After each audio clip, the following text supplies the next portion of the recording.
یہ لوگ جب قیامت والے دن اللہ کے حضور پیش ہو رہے ہوں گے تو پھر دنیا دیکھے گی نا، جیتا وہ جو اس دن جیت گیا، اور ہارا وہ جو اس دن ہار گیا۔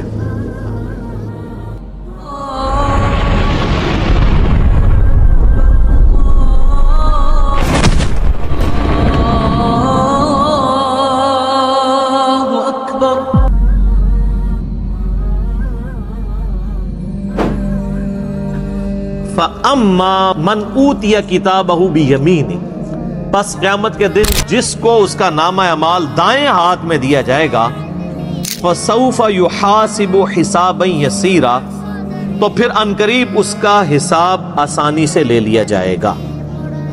یعنی پھر وہ صرف ایک زبانی جمع خرچ والی بات ہوگی، جس کو نامہ اعمال دائیں ہاتھ میں ملا اس کو تو جنت کا پروانہ مل گیا۔ وَيَنْقَلِبُ إِلَىٰ أَهْلِهِ مَسْرُورًا، اور وہ لوٹے گا اپنے گھر والوں کی طرف بڑی خوشی کے ساتھ۔ یعنی دنیا میں بھی جب کوئی شخص کوئی ڈگری حاصل کر لیتا ہے، کوئی کامیابی حاصل کر لیتا ہے، تو ہر ایک کو دکھاتا پھرتا ہے، یہ دیکھو میں کامیاب ہو گیا ہوں۔ تو قیامت والے دن بھی ظاہر ہے کہ وہ الٹیمیٹلی سب سے بڑی ڈگری تو وہ ہے نا، اصل کامیاب ہوا جو آخرت میں کامیاب ہوا۔ دنیا میں چاہے کوئی شخص گمنامی کی موت مر گیا کسی فٹ پاتھ کے کنارے، اس کو لاوارث لاش کے طور پہ بغیر کفن کے بھی دفنا دیا گیا، تو قبر میں اسے جنتی کفن مل جائے گا۔ اینڈ رزلٹ تو اس کا بہترین ہے۔ اور دنیا میں کسی ٹھاٹ کی زندگی کسی نے گزاری، مرنے کے بعد چاہے اس کی قبر جو ہے وہ سونے کی بھی بنا دی جائے، اس کے اندر جو اس پہ حالات وارد ہونے ہیں وہ تو کوئی نہیں بدل سکتا۔ تو وہ شخص بڑی خوشی کے ساتھ اپنے گھر والوں کی طرف لوٹے گا اور فخر سے بتائے گا، یہ دیکھو میں آج کے دن کے لیے تیاری کر رہا تھا، میں کامیاب ہو گیا۔ اسی کو سپورٹیو ایک دو تین احادیث ہیں صحیح مسلم کے اندر۔ صحیح مسلم میں ایک حدیث ہے کہ نبی صلی اللہ علیہ وآلہ وسلم نے فرمایا کہ دنیا کی زندگی مومن کے لیے قید خانہ ہے اور کافر کے لیے جنت ہے۔ قید خانے میں انسان اپنی مرضی کی زندگی نہیں گزار سکتا، کھانے پینے کی پرابلم بھی رہتی ہے، فاقے بھی آتے ہیں، مرضی کا کھانا بھی نہیں ملتا۔ جن لوگوں نے جیل گزاری ذرا ان سے پوچھیں۔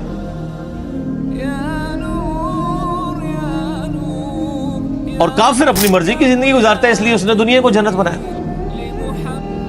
اور ایک اور حدیث ہے صحیح مسلم میں کہ دنیا اور آخرت کی مثال ایسے ہے جیسے کوئی شخص اپنی انگلی سمندر میں ڈبوئے، اس کے ساتھ جو پانی لگے گا وہ دنیا کی زندگی ہے، اور سمندر انفینٹ نہ ختم ہونے والی آخرت کی زندگی، کمپیریزن ہی کوئی نہیں ہے دونوں کا۔ اب کوئی آخرت میں کامیاب ہوتا ہے تو وہ تو ہمیشہ کی کامیابی اس کا مقدر ہوئی ہوئی ہے نا۔ میں آپ سے اگر پوچھوں کہ 1 ارب اور 1 روپیہ، کسی کے پاس 1 ارب روپیہ ہو اور کسی کے پاس 1 ارب 1 روپیہ ہو، تو اس میں تو کوئی فرق نہیں، کیونکہ 1 روپیہ ارب سے اوپر ہونا یہ تو نیگلیجیبل ہے۔ تو کتنا بے وقوف ہے وہ شخص، وہ 1 روپیہ بچانے کی خاطر ارب روپیہ اپنا ضائع کرتے ہیں، اور کتنا عقل مند ہے وہ شخص جو 1 روپے کی قربانی کر کے 1 ارب روپیہ بچا لے۔ یعنی دنیا کی زندگی خدا کو دے کے ہمیشہ کی جنت کما لے، جو سورہ توبہ میں آیا کہ ہم نے مومنین کی جانیں اور مال جنت کے بدلے میں خرید لی ہیں۔ صحابہ کرام علیہ رضوان کو جو فضیلت حاصل ہے پوری امت پہ، وہ اسی لیے ہے کہ انہوں نے قربانیاں دی ہیں، جان مال ہر چیز کی آخری درجے۔ صحیح مسلم میں ہی ایک اور حدیث ہے بڑی رکت انگیز، اسی آیت سے مجھے یاد آئی کہ قیامت والے دن اللہ تعالیٰ ایک ایسے شخص کو بلائے گا جس نے دنیا میں بڑی مفلسی اور غربت کی زندگی گزاری ہوگی، حلال و حرام کی تمیز کرتے ہوئے ڈرتے ڈرتے قید خانے والی زندگی گزاری ہوگی، بڑی مشقت کی زندگی۔ قیامت والا دن اللہ تعالیٰ فرشتوں کو کہے گا کہ میرے اس بندے کو ذرا جنت کا ایک پھیرا لگواؤ۔ جنت کا ایک پھیرا جب لگے گا نا تو اللہ تعالیٰ پوچھے گا، ہاں بھائی کوئی دنیا میں تو نے تکلیف دیکھی؟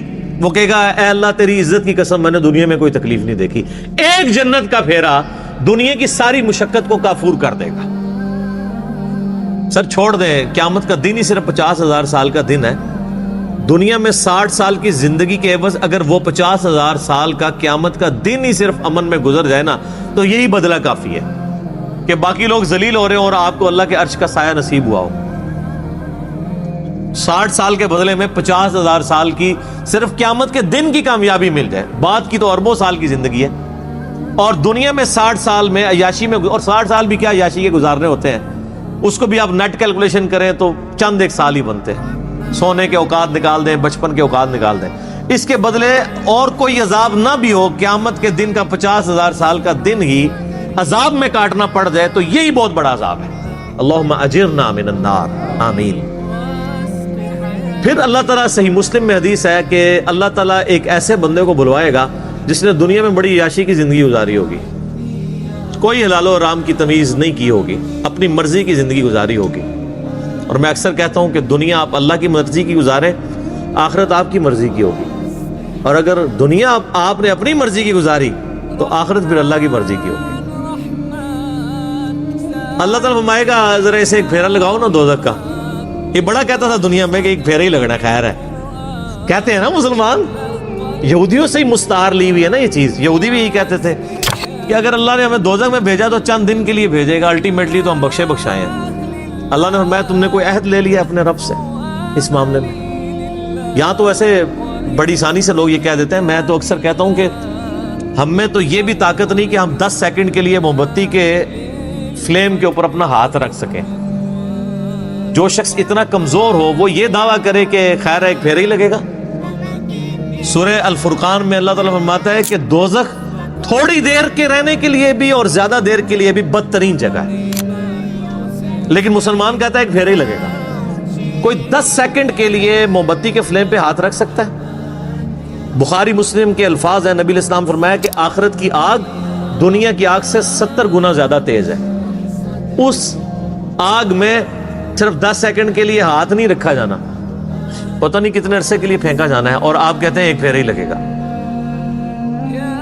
ہم دنیا میں اس سے بھی آسان مثال دیتے ہیں، اگر کوئی شخص کہتا نا ایک پھیرے سے کیا فرق پڑتا ہے، اسے کہیں کہ ہم آپ کو ایک فجر کی نماز چھوڑنے پہ صرف ایک پھیرا لگاتے ہیں، فجر سے لے کے زور تک کا، ایک ایسے کمرے میں جو کمرے کا سائز ہوگا 10 فٹ بائی 10 فٹ، اس میں 100 کوبرا سانپ ہوں گے، 100 بچھو ہوں گے، 100 اژدہا ہوں گے، بس ایک ہی پھیرا لگنا ہے فجر سے زور تک۔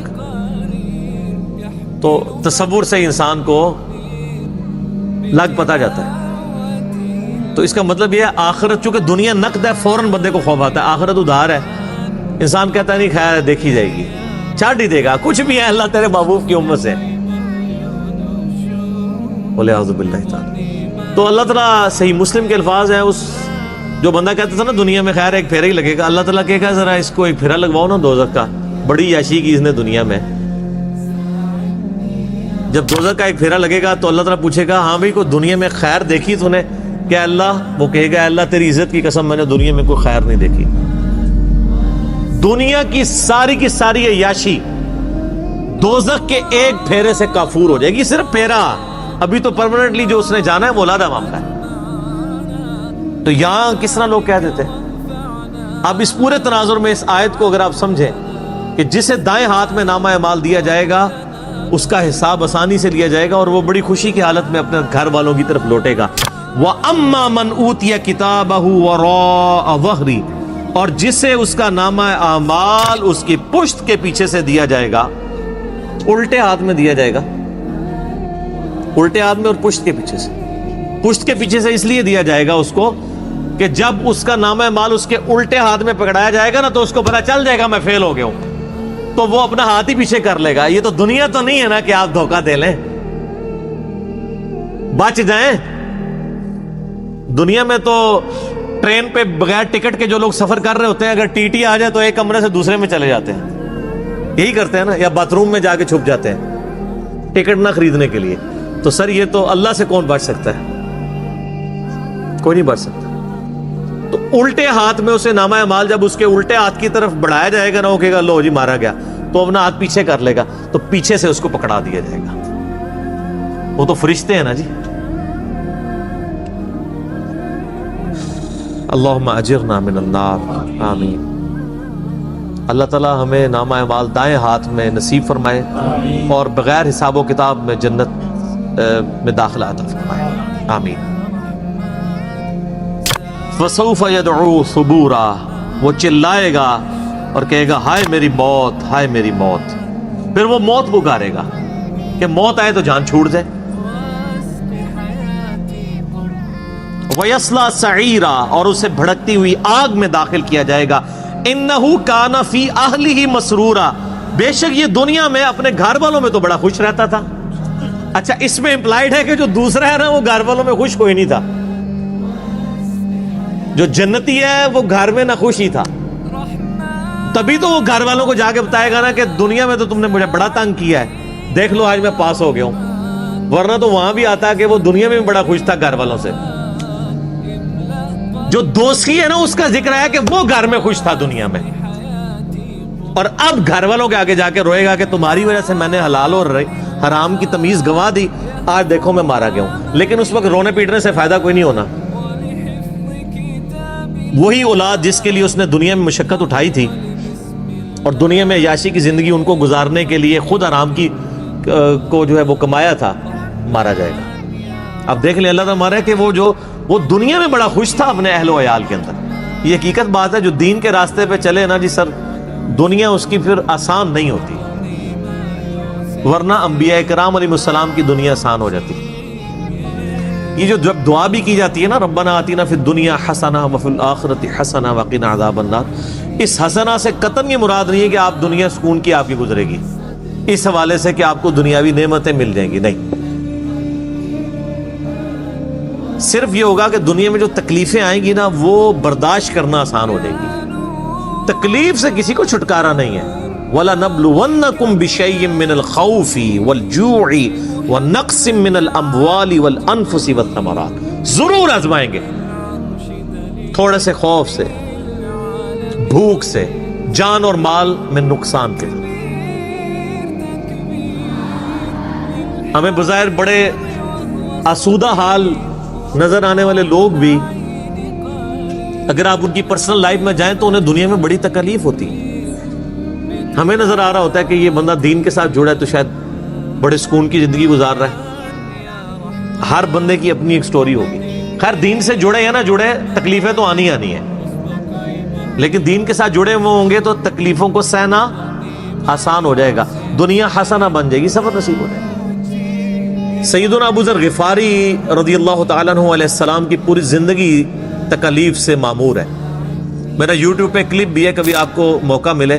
میں رات کو اپنا وہ کلپ دوبارہ دیکھ رہا تھا، بڑا رکت انگیز کلپ ہے سیدنا ابو ذر غفاری کے اوپر، ان کی لائف کے اوپر. مستدرک الحاکم میں جب ابو ذر غفاری کے اوپر چیپٹر بند ہے نا انہوں نے، امام حاکم نے، اور احادیث لے کے آئے تو پہلی حدیث آپ کو پتہ ہے کون سی لے کے آئے ہیں؟ یہی والی جامعہ ترمذی کی، کہ سب سے زیادہ تکلیفیں انبیاء پہ آتی ہیں، اس کے بعد ان پہ جو انبیاء کے بعد اللہ کو محبوب ہوتے ہیں. حضرت ابو ذر غفاری کی فضائل اور ان کی زندگی کے حالات پہ حدیثیں لکھنے سے پہلے انہوں نے چیپٹر کی ہیڈنگ بنا کے نا ابو ذر غفاری کا بیان، پہلی حدیث یہ، حالانکہ اس حدیث میں حضرت ابو ذر غفاری کا ذکر نہیں تھا، لیکن انہوں نے بتایا کہ اب آئندہ جو تم حدیثیں پڑھو گے نا وہ اس تناظر میں سمجھنا کہ ابو ذر غفاری کی زندگی غم سے معمور اس لیے ہے کہ نبیوں کے بعد اس کا مرتبہ ہے. جامعہ ترمذی میں حدیث ہے صحیح سند سے، اس نیلی چھتری آسمان کے نیچے ابو ذر غفاری سے زیادہ سچا انسان نبی علیہ السلام نے فرمایا کوئی نہیں ہے.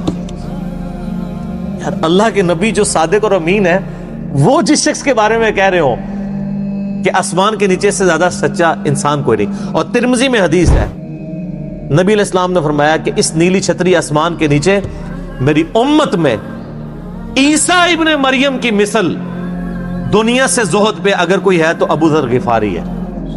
عیسیٰ کی مثل. حضرت عیسیٰ ابن مریم کے بارے میں روایتوں میں ملتا ہے کہ وہ دنیا سے اس قدر زہد اختیار کیے ہوئے تھے کہ وہ برتن بھی پانی پینے کا استعمال نہیں کرتے تھے. وہ کہتے تھے یہ بھی دنیا کا مال ہے، ہاتھ سے پانی پیا کرتے تھے. تو نبی علیہ السلام فرمایا میری امت میں یعنی دنیا کو 3 طلاقیں دینے والا اور آخرت کی طرف رجوع رکھنے والا، دنیا سے زاہد اگر کوئی شخص عیسیٰ ابن مریم کی مثل ہے تو وہ ابو ذر غفاری ہے. تو سر پھر یہ لوگ جب قیامت والے دن اللہ کے حضور پیش ہو رہے ہوں گے تو پھر دنیا دیکھے گی نا، جیتا وہ جو اس دن جیت گیا اور ہارا وہ جو اس دن ہار گیا. تو اللہ تعالیٰ ماتا ہے کہ یہ دنیا میں بڑا عیاشی میں تھا. انہ ظن ان لن یحور، وہ تو دنیا میں خیال کرتا تھا اسے لوٹ کے گویا اللہ کے پاس آنا ہی نہیں ہے۔ واقعی ہمارے مسلمانوں کی اکثریت بھی ایسی زندگی گزاری ہے گویا کہ اللہ کے سامنے پیش ہی نہیں ہونا۔ بلے شاہ سا مرنا نہ ہی گور بیا کوئی اور، کتنے جنازے اٹھاتے ہیں یہ کبھی تصور ہی نہیں آتا۔ حسن بصری فرماتے ہیں رحمہ اللہ تعالی، تابعی ہیں، حضرت سیدنا حسن ابن علی کے شاگرد بھی ہیں، وہ کہتے ہیں کہ میں نے صحابہ اکرام کا زمانہ ایسا پایا کہ میت جب اٹھتی تھی نا تو ہر شخص ہی رو رہا ہوتا تھا، نئے آنے والے بندے کے لیے مشکل ہوتا تھا کہ میں تعزیت کس سے کروں، کہ ان میں سے کون ہے بندہ جس کا رشتہ دار مرا ہوا ہے۔ ہر بندہ ہی رو رہا ہوتا تھا، اس لیے کہ وہ اپنی قبر کو یاد کر رہا ہوتا تھا۔ تو نئے بندے کے لیے تعزیت کرنا مشکل ہو جاتی تھی کہ مریا کی دے وچوں، سارے ہی رو رہے ہوتے تھے۔ ظاہر ہے جی صحابہ کا زمانہ نبی الاسلام سے متصل، انہوں نے حضور کی صحبت کی ہوئی تھی۔ صحیح مسلم میں حدیث ہے کہ عبداللہ بن عمر کہتے ہیں کہ نبی الاسلام نے میرے کندھے پہ یوں ہاتھ رکھ کے نا جھٹکا دیا اور فرمایا کہ عبداللہ اپنے آپ کو مردوں میں شمار کرنا، زندوں میں نہیں۔ تو وہ تو ہر وقت جان ہتھیلی میں رکھ کے پھر رہے ہوتے تھے۔ صحیح بخاری میں حدیث ہے، آپ ایک چوراہے سے گزرے، کچھ لوگ ہنس رہے تھے صحابہ میں سے، آپ رک گئے، آپ نے فرمایا کہ جو میں جانتا ہوں اگر تم جانتے تو بہت کم ہنستے زندگی میں، زیادہ روئے ہی کرتے۔ تو جن لوگوں نے یہ ساری چیزیں آبزرو کی ہوئی تھی نا نبی الاسلام کی مبارک زندگی سے، ان کی پھر حالت یہی ہوتی تھی۔ انسان کو یہ کبھی گمان ہی نہیں ہوتا کہ اس نے لوٹ کے بھی اللہ کے پاس جانا ہے۔ بلا کیوں نہیں، ان ربہ کان بہ بصیرا، بے شک تیرا رب تو خوب دیکھ رہا تھا جب وہ اعمال کر رہے تھے۔ دنیا میں بے شک جتنی بڑی عیاشی کی ہے وہ کہیں نوٹ ہو رہی تھی، تیرا رب دیکھ رہا تھا، اور وہ رب کا ہی حوصلہ ہے کہ دیکھ رہا ہے اور ڈھیل دیتا رہتا ہے، لیکن جب پھر کھینچے گا نا تو پھر کسی کا لحاظ نہیں ہے۔ بخاری مسلم کی حدیث ہے، اے میری بیٹی فاطمہ، میرے مال سے جو کچھ لینا ہے لے لے، اگر اللہ نے تجھے پکڑ لیا قیامت کے دن میں تجھے اللہ سے چھڑا نہیں سکوں گا۔ اے میری پھپھی صفیہ، میرے مال سے جو لینا ہے لے لے، اگر اللہ نے تجھے پکڑ لیا تو میں اللہ کے حضور تیرے کچھ کام نہیں آؤں گا۔ اے میرے چچا عباس، ایک ایک رشتہ دار کو آپ نے، پھر آپ نے کہا اے بنو ہاشم، میرے خاندان کے لوگوں، آپ لوگ کہہ رہے ہیں کچھ بھی ہے تیرے محبوب کی امت سے ہیں، اور محبوب کے جو رشتہ دار ہیں خونی رشتہ دار، ان کو حضور کہہ رہے ہیں کہ میرے مال سے جو لینا ہے میں تمہیں دے سکتا ہوں، اگر اللہ نے پکڑ لیا تو میں تمہارے کچھ کام نہیں آؤں۔ پیر فقیر تے ویسے ہی سائڈ تے کر دو، انہوں نے کھنگڑ ہی نہیں کسی نے دینا۔ جدھر شافع محشر صلی اللہ علیہ وآلہ وسلم یہ بات کر رہے ہیں، کیونکہ شفاعت بھی اللہ کی اجازت سے ہونی ہے جس کے لیے اللہ حکم فرمائے گا، دھونس کے ساتھ شفاعت بھی نہیں، شفاعت بالاذن ہے۔ تو باقی کس کھاتے میں ہے کہ جی میں اس وقت تک جنت میں نہیں جاؤں گا جب تک سارے مریض نہ جنت میں لے جاؤں، اور تنو آپ کسی نے وڑن دینا ہے انی وڈی گلاں۔ اچھا یہ باتیں سن کے لوگ سبحان اللہ کہہ رہے ہوتے ہیں،